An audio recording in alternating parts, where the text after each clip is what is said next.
Welcome back to Smitty's Learning Room. Today we continue to have a look at the focus question, how does nutrition and recovery strategies affect performance? This video is the second video in the series and focuses on supplementation. So when we have a look at where does this content come from this video, we look at the fact that it comes from the question, how can nutrition and recovery strategies affect performance? And we go down to the second dot point, which looks at supplementation. So in this video, we'll look at how vitamins, minerals, protein, caffeine, and creatine products all affect performance. I was wondering if you could tell us some things about supplementation and the importance of supplementing sort of certain things into your diet, especially as an endurance athlete. Yeah, thanks for the introduction, Smitty. Really looking forward to having a chat to Year 12 students about how they can use nutrition and recovery strategies and how they affect performance.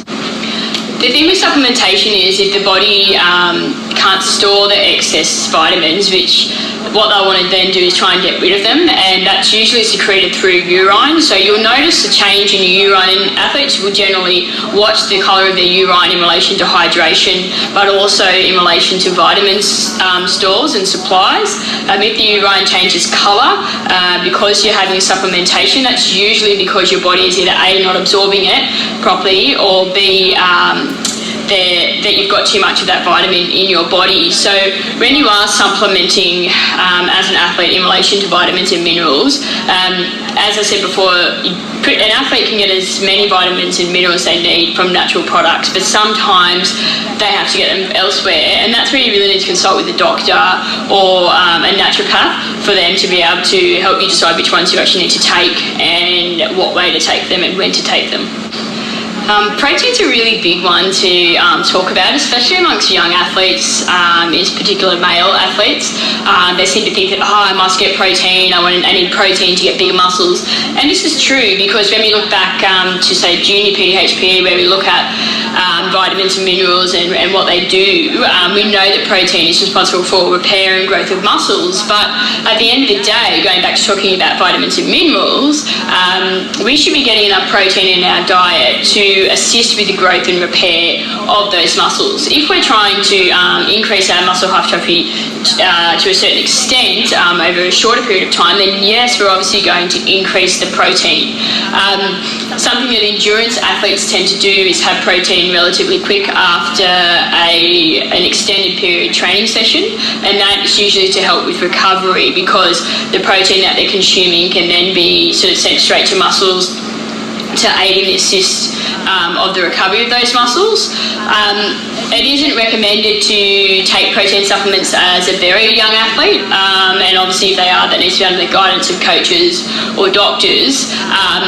For me personally, when I'm training, I generally don't take protein supplements unless I'm training for endurance events, and usually I would only have them as convenient, so it would be in the form of, say, a shake, which would have other mineral vitamins in it, such as, say, like bananas and muesli, low-fat milk and yogurt. So it wasn't just the protein that I was drinking, I was actually having it as a meal, and the protein was used to help me recover quickly rather than, say, build the bulk of my muscles. And that's obviously a little bit different for an endurance event because I'm not trying to build up fast twitch fibers, I'm trying to build up the efficiency of my muscles and my capacity to recover quicker so that I can then go and do another training session relatively soon after.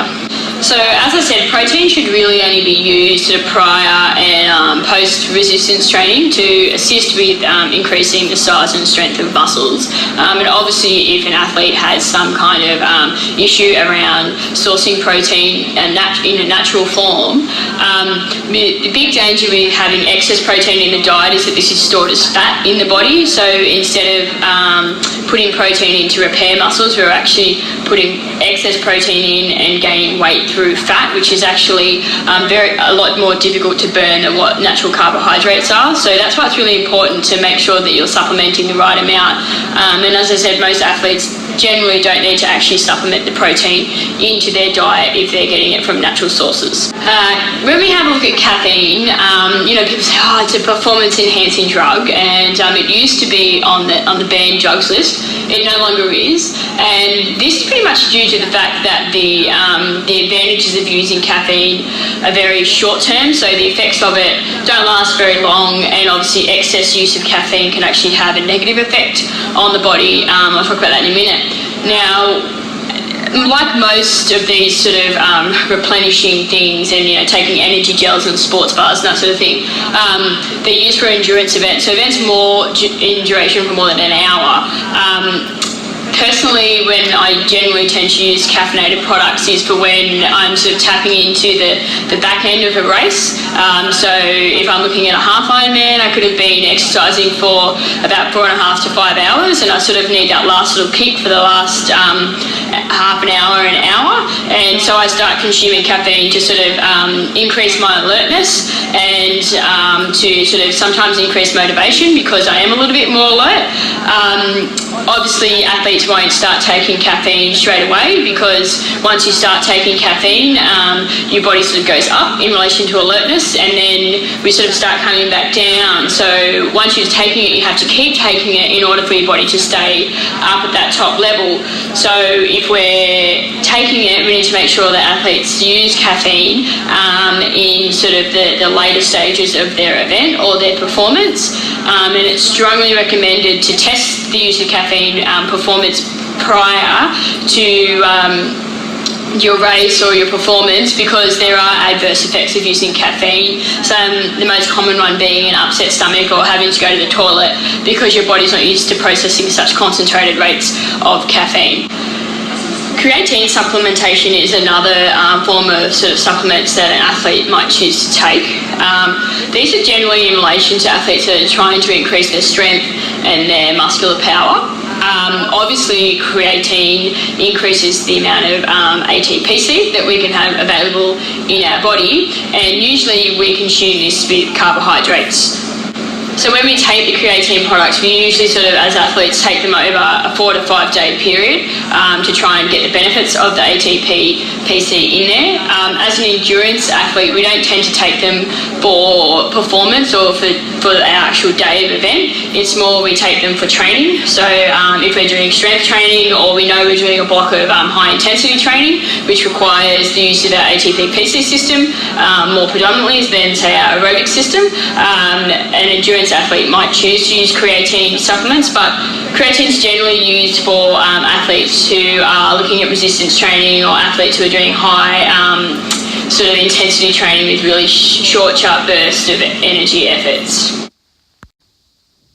Remember that this is the second video in a series of 3. So the first video looked at nutritional considerations. This video obviously looks at supplementation. And the third video, which will be available soon, will be around recovery strategies.